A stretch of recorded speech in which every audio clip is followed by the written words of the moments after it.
Our greetings, African family. Welcome to Clear Thinking with Brother Dulani. I would like to discuss this with you this morning as something very important to me, and that is remembering our ancestors as we go about our daily lives. I want to encourage you to be the best that you can be, to achieve as much as you can achieve, because I know it's a difficult life out there for many of us. It's a journey, it's a challenge, but we have to do it. We have to continue to make ourselves happy, provide for ourselves and our family. It is something that we have to do. We can't get around it.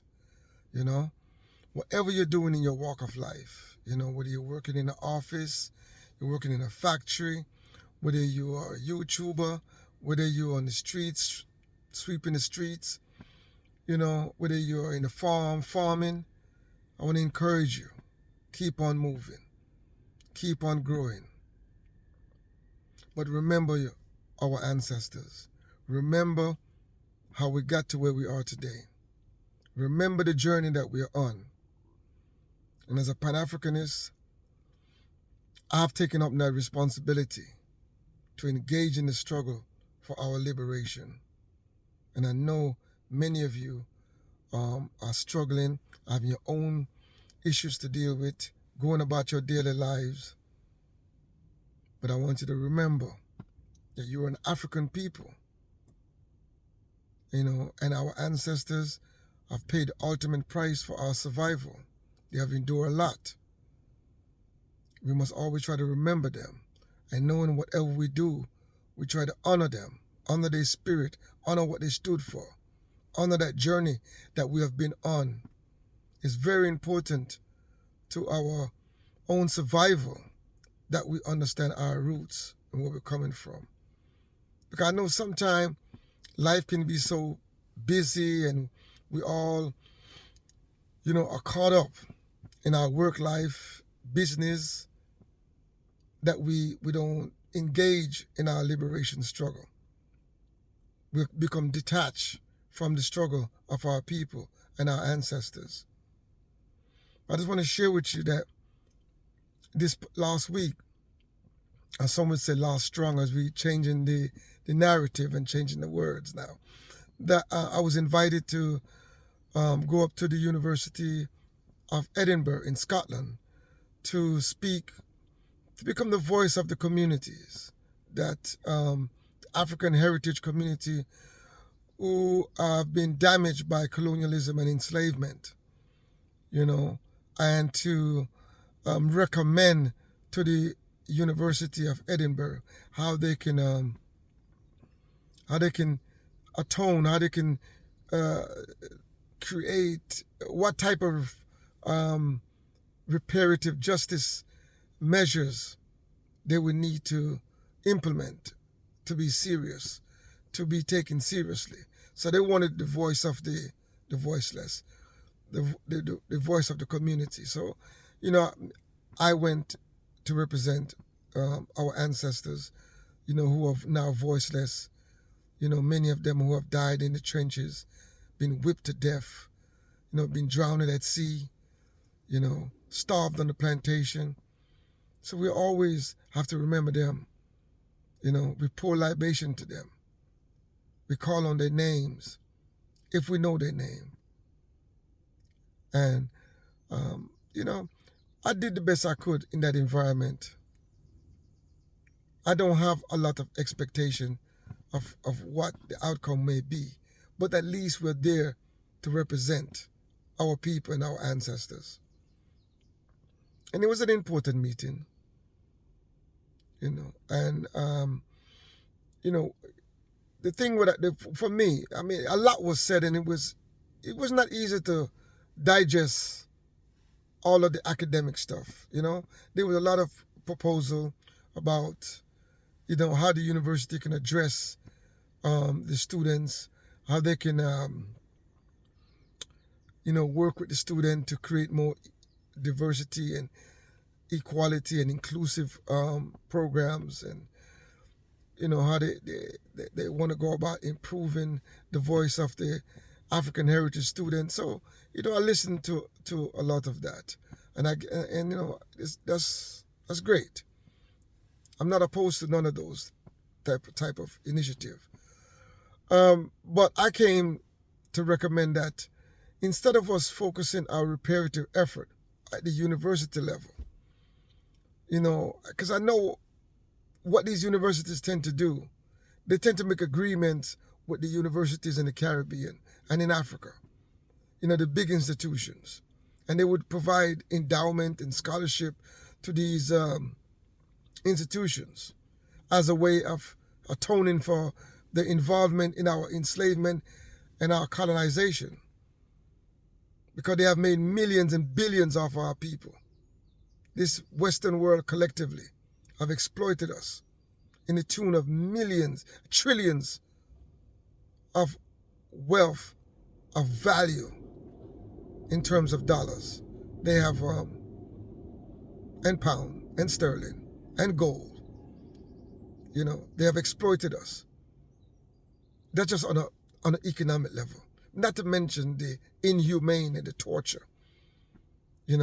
Those intangible that you could never really put a figure on, because every human being is priceless.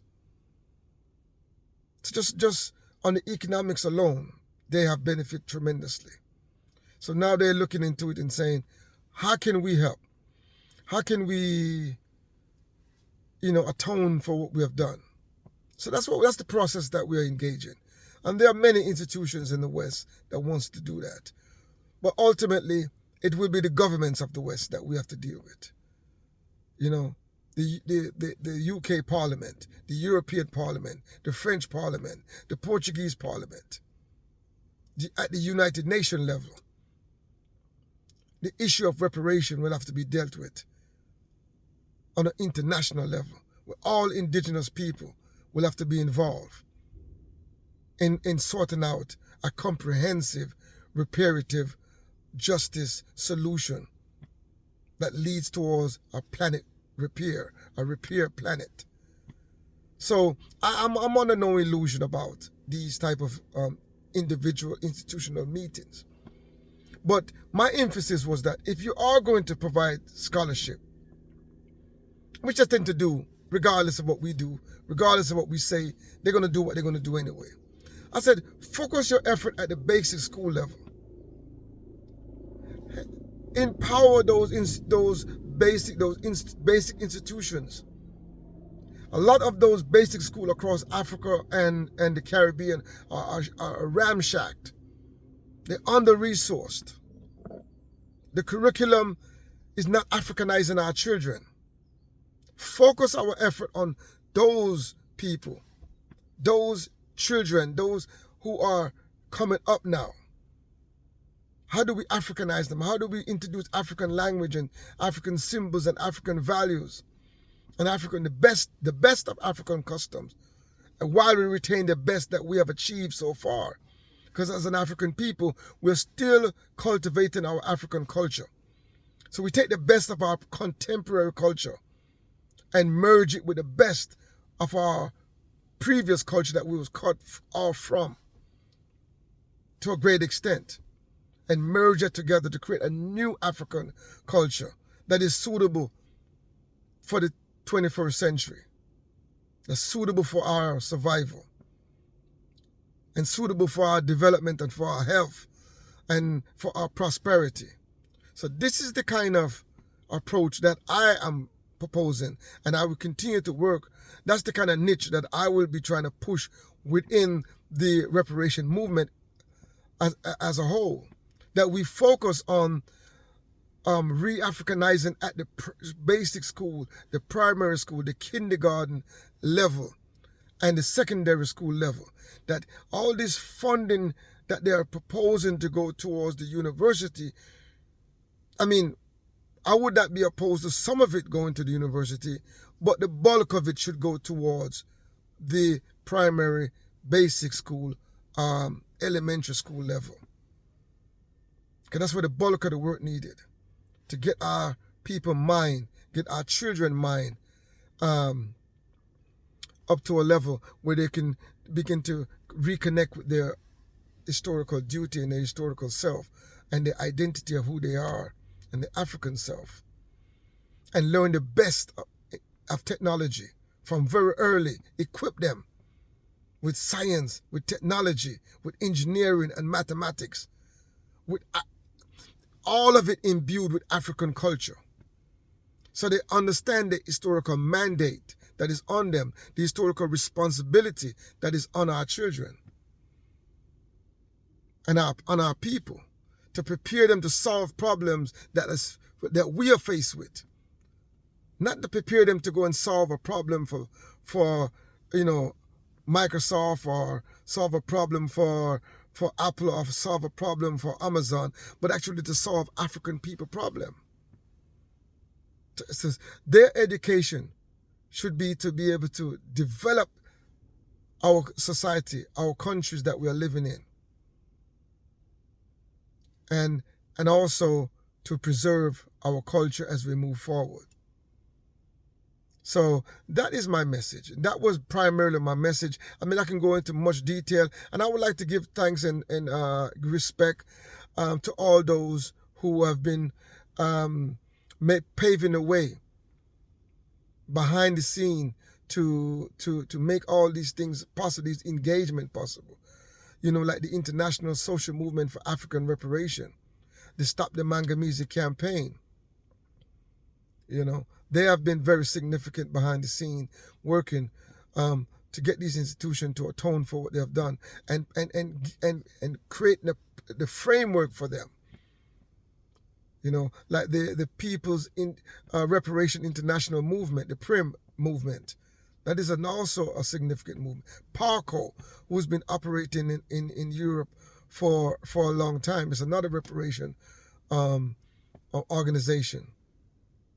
People like Esther Stanford, Jose. She has been a significant force in the reparation movement, and also Kofi Klu and many others. Nana Kweku. They have always been consistent in this struggle over the years, and I wanted to big them up on this journey. It has been an honor to serve with these people, to have known these people, to have learned from these people, and I will continue to learn from them. But I just want to encourage you listening to this on your journey, knowing that the struggle is not over. The struggle for our liberation is still active. It's still going. We still have an historical responsibility to carry out the mandate of our people, our ancestors, the mandate of history, to develop our people, to liberate our people from the shackles of colonialism, from the shackles of imperialism. Because our life can be so much better. It can be so much better, so much more wonderful. And at the very minimum, the most impacted, the most destitute amongst us need to be eliminated. We should have no poverty amongst us. We should have no elders suffering in the streets, and suffering in the bush, or living in shanty towns and shacks without medical care, without proper treatment. Our aim should be to eliminate these type of things. Illiteracy. Our aim should be to eliminate illiteracy so everybody can have an opportunity. Everybody can have a chance. Let's not forget these important issues as we enjoy our lives, as we go about our daily lives, as we progress. And I want to encourage you, keep progressing. Keep doing what you got to do. Because I know we all got to struggle. We all got to feed our family. We all got to take care of ourselves. And I just want to encourage you, keep doing what you're doing. And I'll keep coming back and talking to you and giving you my insight into the struggle that we're engaged in, taking it step by step, as I engage you. And I just want to thank you for joining me on this journey. I named this podcast Clear Thinking because I want to be clear. I don't want to come with no bag of confusion and try to, mesmerize people and bamboozle people with no a whole heap of rhetoric. I just want to tell you, it's a hard struggle. We all got to do it. But some of us have taken the next step to defend the liberation of our people, to defend the dignity of our people, to demand the peoplehood and the sovereignty of our people to be restored in the hands of African people. Some of us have taken that responsibility, and I'm one of them. I want to see us living as a strong, independent people that's determining our own destiny, maintaining the best of our culture, maintaining our African value, maintaining Mahat, Ubuntu. Look them up. Mahat and Ubuntu is 2 words. Put them together. You got Mahat, Ubuntu. Look them up. That's what we need. African values and principles to guide us and to guide our children. So I want to just thank you and say, enjoy the rest of your day. And I look forward to coming to you again with more episodes of Clear Thinking with Brother Dulani. In Mahat, Ubuntu. Walk good, my people. My respect.